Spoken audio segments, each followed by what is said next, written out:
Friday night, which is always how you file things when you don't want the media to report on them because you think they've got things to do over the weekend. I'm telling you this right now. There's a measles outbreak. I got a 9-month-old that's not vaccinated. I got nothing. The New York Times filed a motion on Friday to dismiss a federal defamation lawsuit filed by actor Justin Baldoni in response. Could the judge be prejudiced because of his brother's affiliation? It Ends With Us may have left theaters, but the drama surrounding it is far from over. The never-ending saga between Blake Lively and Justin Baldoni has taken yet another turn, from heated accusations to a multi-million-dollar lawsuit. The PR war is in full swing, and this time, the New York Times has stepped into the battle, caught in the crossfire of this high-stakes feud. He's alleging that the newspaper defamed him and engaged in other shady behavior. Lively is standing firm on her claims against Baldoni, and now the Times is officially fighting to escape his $250 million defamation lawsuit.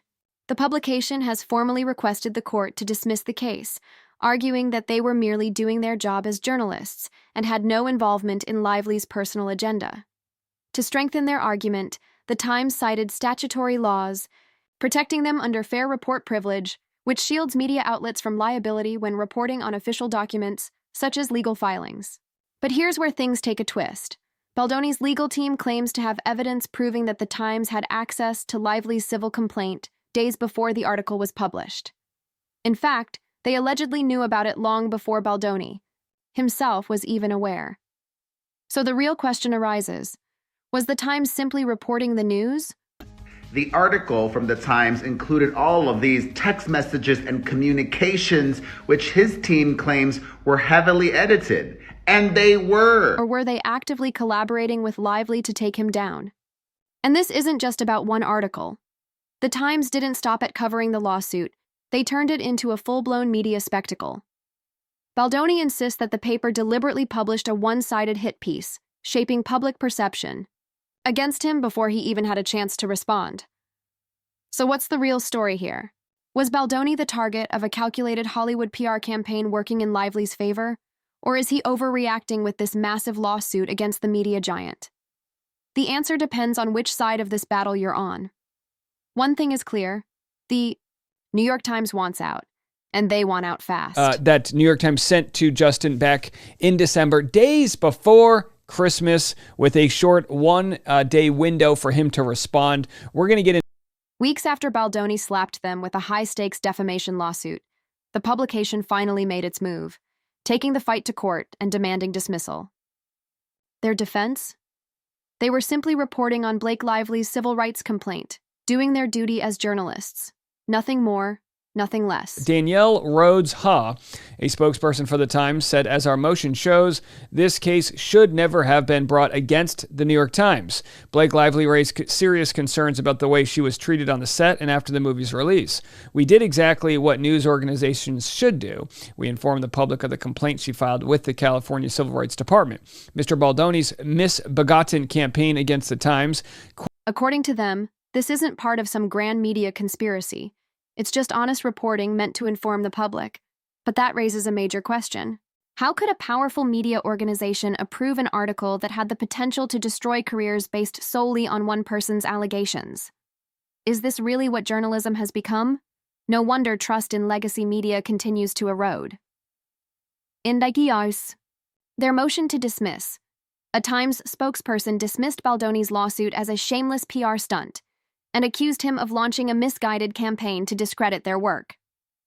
In their view, Baldoni isn't seeking justice. He's using the lawsuit as a weapon to silence the press and flip the narrative in his favor. Mr. Baldoni's misbegotten campaign against the Times, questioning our ethics, attempting to discredit our reporting, filing a baseless lawsuit will not silence us.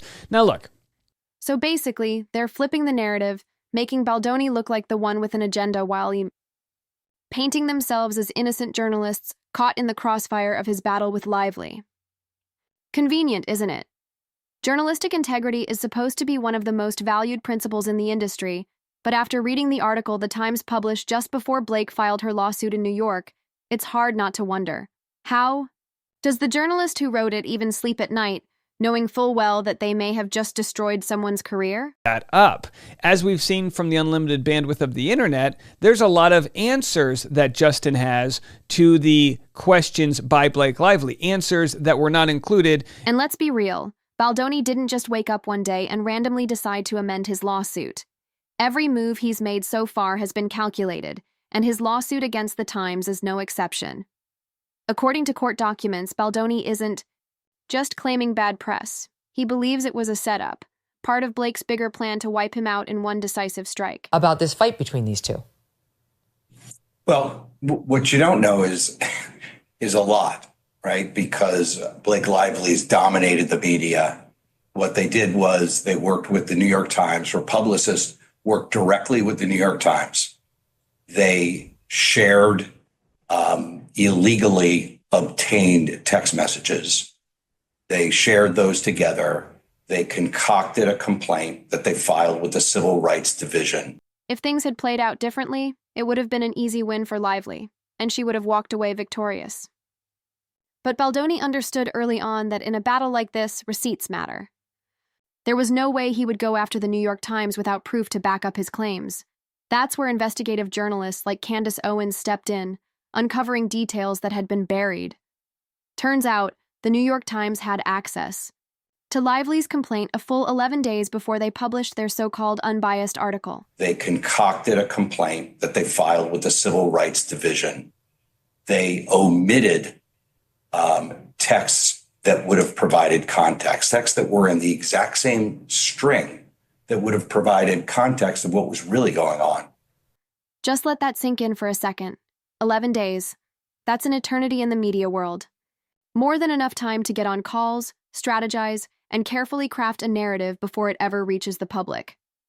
And here's where it gets even weirder. It wasn't just text messages being taken out of context in the so-called receipts used in the article. The Times actually scrubbed off emojis. Yes, emojis. That would have provided context of what was really going on. And in fact, they actually removed emojis from texts that show that there was satire and there was joking around by the PR crisis agents. I mean, the PR crisis agent was brought in. Do you know how crazy it is to remove emojis from chats just to make the messages serve a different purpose? That's some next-level scheming. But you know what's even funnier? The New York Times spokesperson kept insisting in her statement that they followed the book. She made a whole big deal out of it, emphasizing how the journalist assigned to the Baldoni piece conducted proper investigations and confirmed the legitimacy of the receipts and Blake's allegations. The lawsuit, it included the full communications, most glaringly between his publicist and his crisis PR expert, where they were joking about some of the bad press that Delulu Lively was getting, but they also said, well, I didn't plant that. I can't take credit for that. That wasn't me. But let's be real. This is some seriously shady stuff happening in real time. Legacy media has been under fire for years for only telling the public what they want them to hear, deciding what's true and what's not. And at this point, it's really difficult to ignore that possibility. Because if this was just honest journalism, as they claimed, why didn't the Times reach out to Baldoni before running the story? Why did they frame him as guilty from the jump instead of presenting both sides fairly? Our crisis agent was brought in because actually Blake Lively's publicist, Leslie Sloan, was planting stories negative to Justin. Well, turns out they did reach out to Baldoni to give him a heads up as they're obligated to. But they did it in such a sneaky way that it's almost impossible to believe it wasn't intentional. They made sure the email got to him at a time when he couldn't do anything to stop the article from being published. Sounds insane, right? To put it into perspective, this article was published during the holidays. And by the way, we will show the parts of this email that are in bad faith. Mr. Baldoni, we are reporting about a crisis communication operation conducted on behalf of you, Jamie Heath and Wayfarer Studios, to protect your reputations and harm Blake Lively's as They sent the notice to Baldoni on December 20th at around 9 p.m., just 5 days before Christmas and right at the start of the weekend. Think about that for a second. Do you really believe that's just a coincidence? That there was nothing strategic about that timing? But it wasn't just the timing that was suspicious. If you read closely, they were really trying hard in that email not to disclose that they already knew about Lively's civil complaint. To me, like they're trying to make this look like they didn't have the information ahead of time, which we damn well know the metadata shows they were working on this, back in October. But just imagine if Candace Owens hadn't exposed the metadata, proving that the Times had been aware of Blake's plans to file the complaint all along. At this point, it's not even far-fetched to think they also knew she planned to file the lawsuit right after the article served its purpose. Himself. The effort was undertaken last summer out of concern that complaints Miss Lively had made during the filming of It Ends With Us would become public during the movie's rollout. Again, why would Justin Baldoni and his prized film, the biggest movie they've ever made, they've got money on the line. And here's another question. Why would Baldoni jeopardize a movie he invested 5 years of his life into over the threats and accusations Blake made against him? Mind you, he's got a lot of money tied into this project. Sony may have handled the marketing, but they didn't foot the whole bill. Baldoni and his company, Wayfarer, invested heavily in it. So beyond being emotionally invested in the film, he was financially tied to it as well. And yet, the Times framed it as if Baldoni orchestrated a smear campaign. But why would he do that? From a business standpoint, it made zero sense. Too much money was on the line. The only person who stood to gain anything from leaking the harassment complaints was Blake Lively. It was a win-win situation for her. If the movie tanked because of the scandal, she wouldn't have lost a thing. The million-dollar question is, how did Lively even get approval for this so-called subpoena that let her access these text messages? The Wayfarer party's hundreds of pages of screen grabs, outrage, and rhetoric. This is a very simple case. The article is absolutely privileged as a fair report, and the Wayfarer party's defamation claim. And more importantly, who exactly did she subpoena? While we wait for answers, there are even bigger questions. This time, directed at the New York Times. We informed the public of the complaint she filed with the California Civil Rights Department, Mr. Baldoni's misbegotten campaign against the Times, questioning our ethics, attempting to discredit our reporting, filing a baseless lawsuit will not silence us. If they really reviewed all these text messages, why did they only publish selective parts? Why not release the full context? Simple, because without cherry-picking, they wouldn't have a damning article to run with. These along with other documents. Oh, they reviewed them. Did you review the missing emoji? We are seeking your response to the claims of misconduct and retaliation through this. Baldoni's lawyers aren't backing down either. They've made their stance crystal clear. This wasn't journalism, it was coordination. They're saying the Times and Lively's camp weren't just on the same page. They were actively working together to shape the narrative before it ever reached the public. And honestly, it's getting harder to deny that this was a calculated hit piece. What you don't know is a lot, right? Because Blake Lively's dominated the media. What they did was they worked with the New York Times, or publicists worked directly with the New York Times. They shared illegally obtained text messages. If you're not familiar, Hollywood's PR machine is no joke.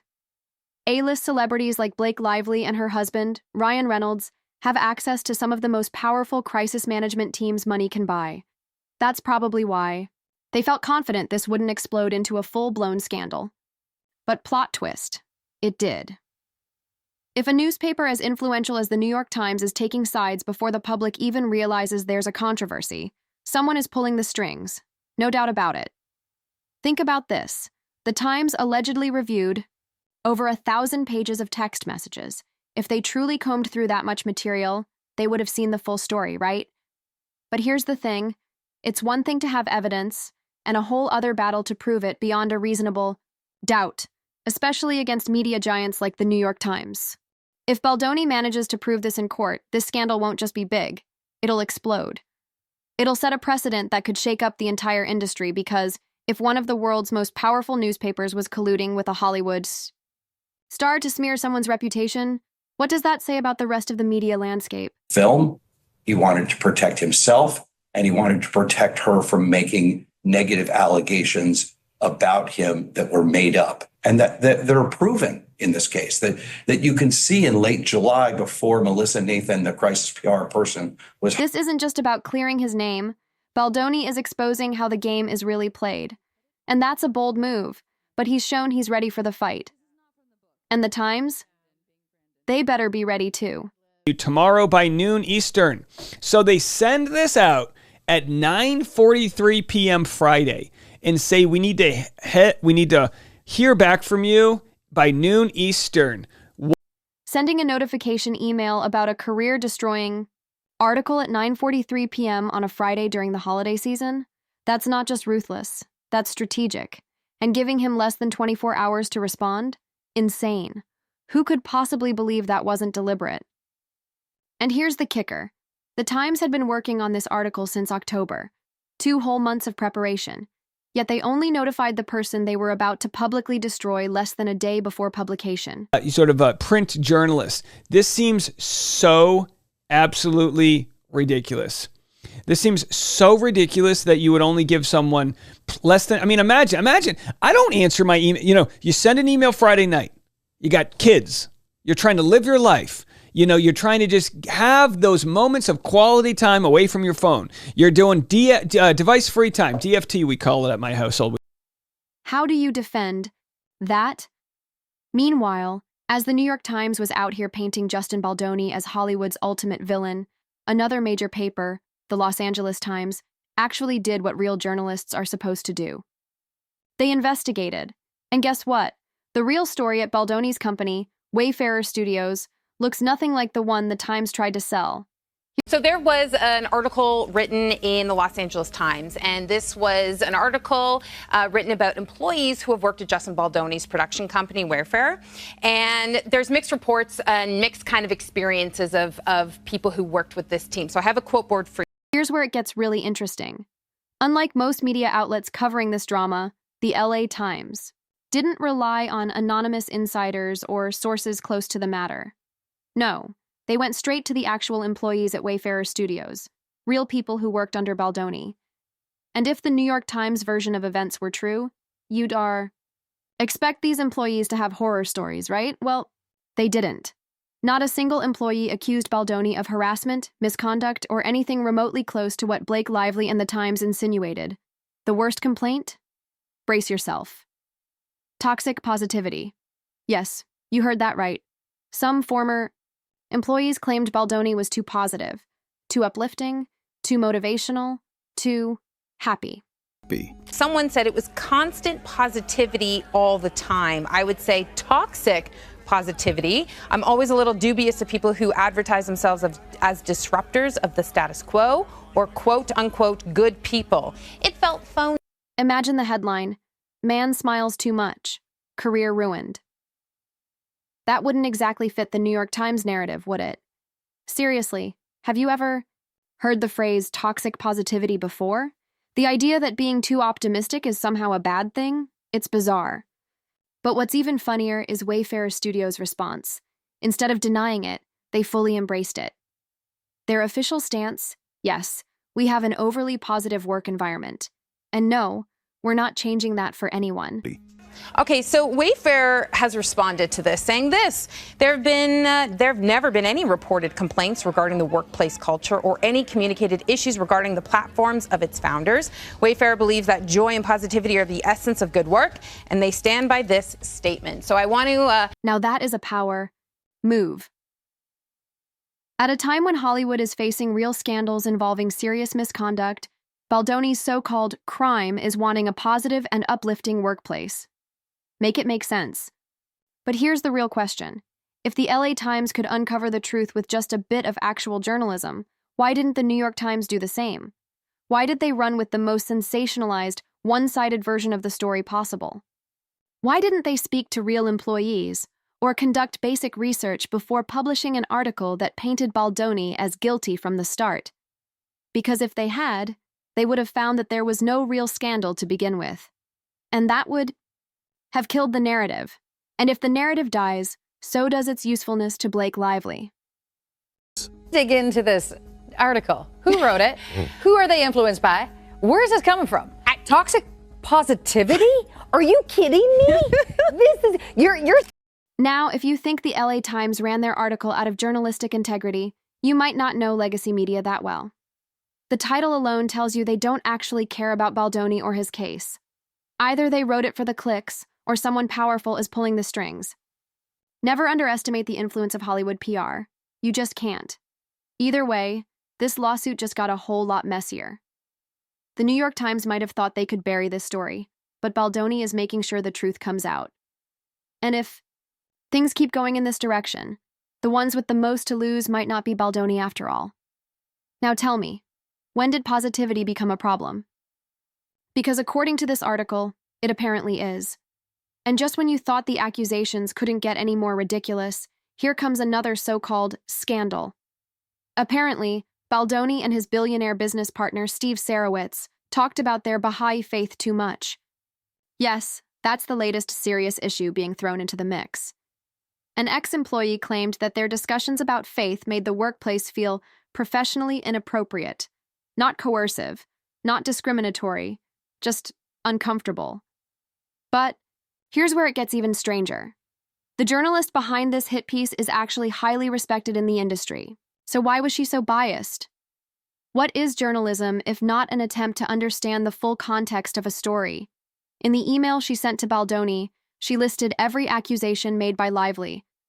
And would you believe that every single one has been debunked? By Baldoni's receipts?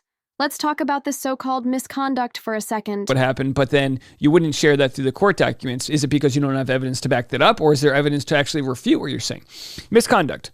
According to Blake Lively, during shooting, Miss Lively brought complaints to you and Mr. Heath about alleged sexual and other inappropriate conduct. She claimed that you had improvised unwanted kissing with her and discussed your sex life, including encounters in which you may not have received consent.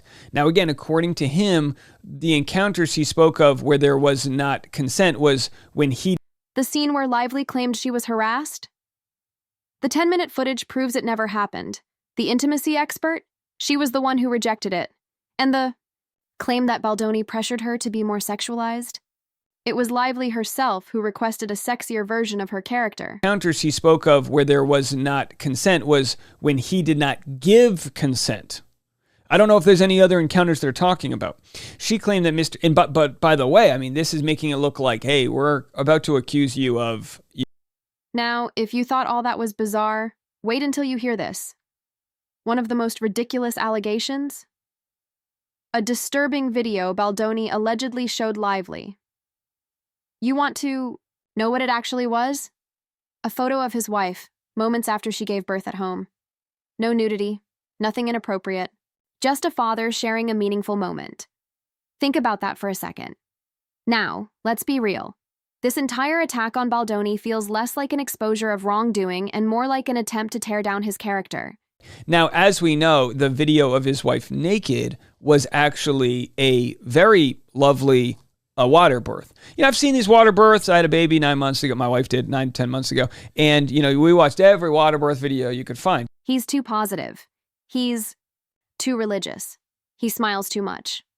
These aren't crimes. This is personal. And here's what makes it even wilder.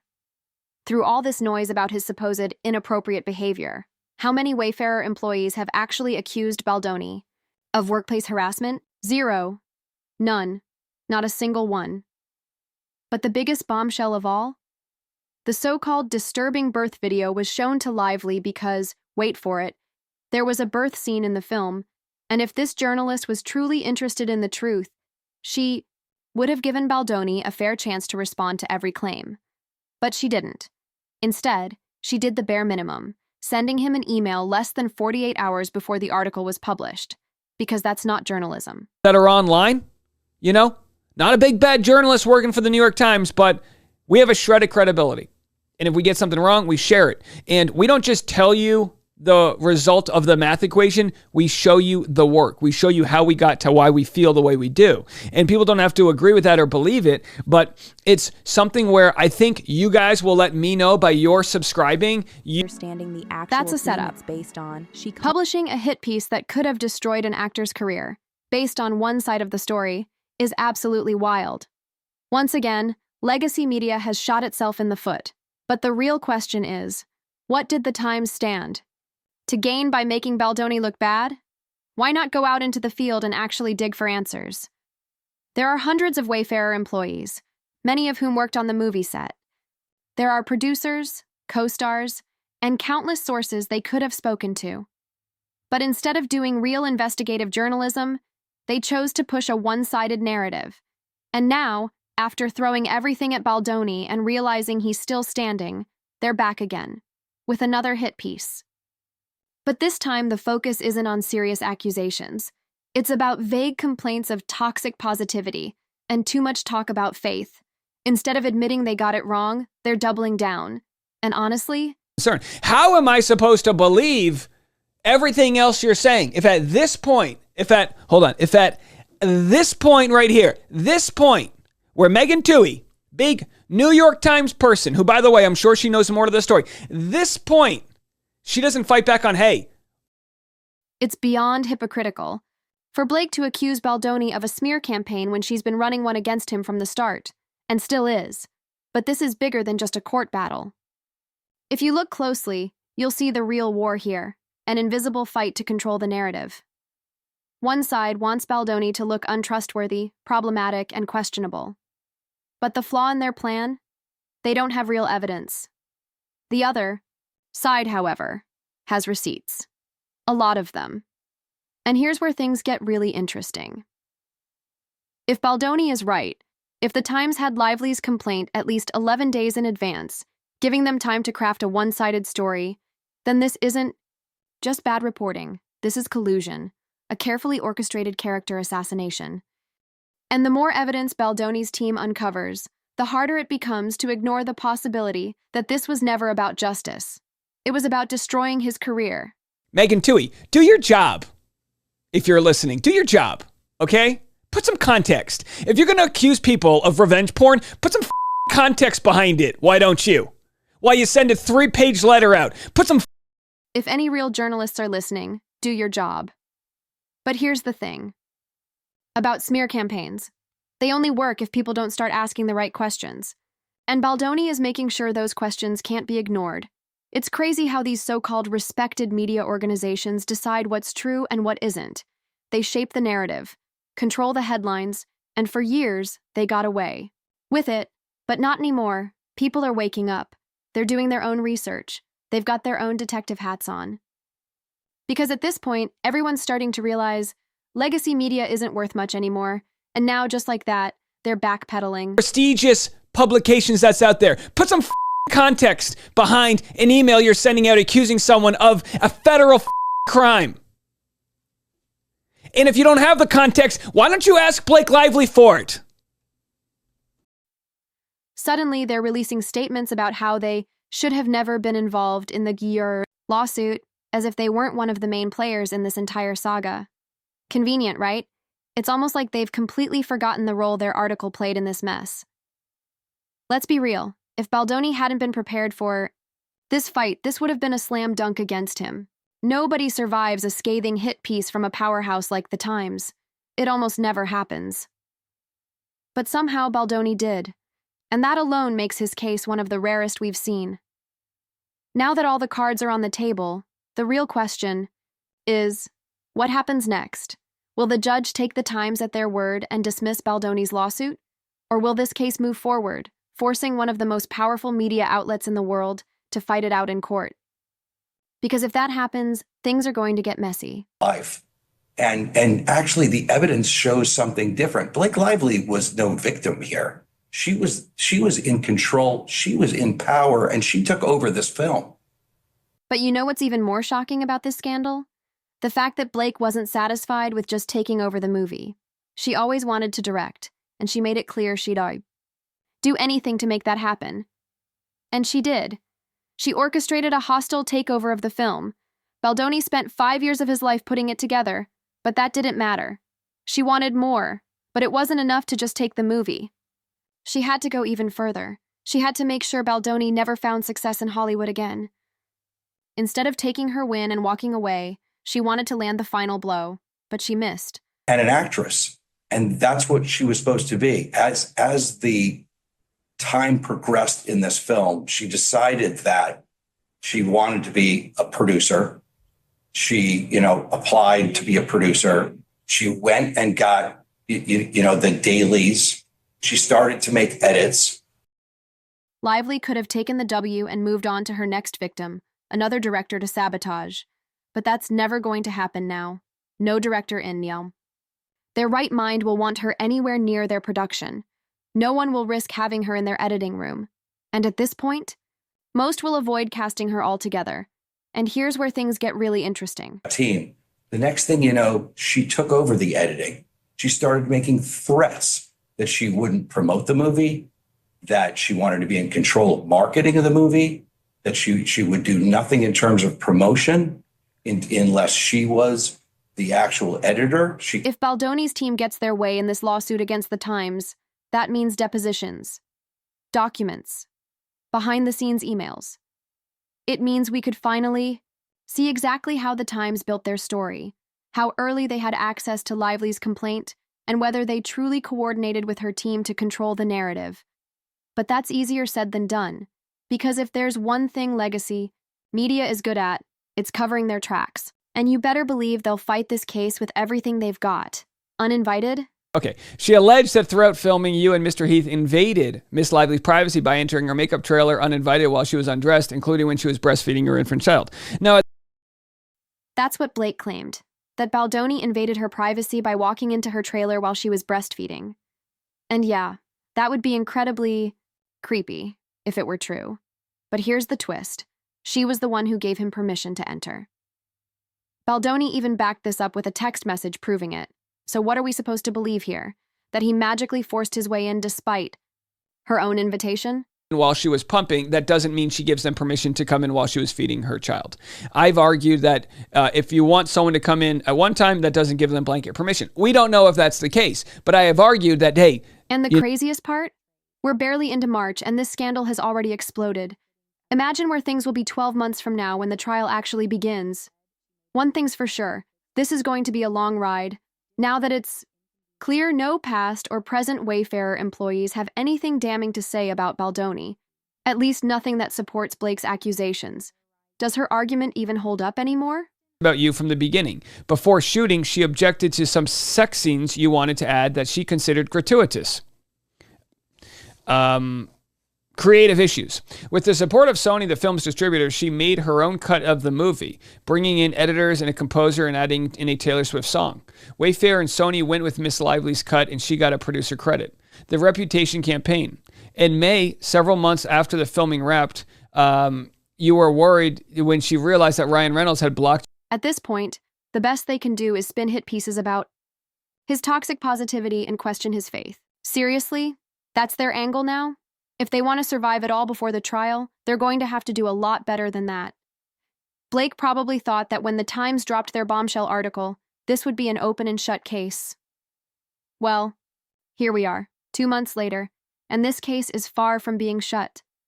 And then there's Megan Toy. She was supposed to be an independent journalist, but let's be honest. She came off more like a publicist for hire in that email. I understand that. I just think if you're the reporter and you think someone has bogus claims, you would want to know more about that. Because I did just get heated. I'm sorry if you're watching with your kids. Why? Instead of reporting the facts, she seemed to be pushing an agenda. And here's the kicker. Both sides claim they have the truth on their side. The Times says Baldoni is twisting the facts to make himself look like a victim. Baldoni says the Times ran a hit piece to destroy him before he even had a chance to defend himself. But only one side can be right. And with everything that's come out so far, it's obvious this fight isn't ending anytime soon. So buckle up, because this drama is far from over.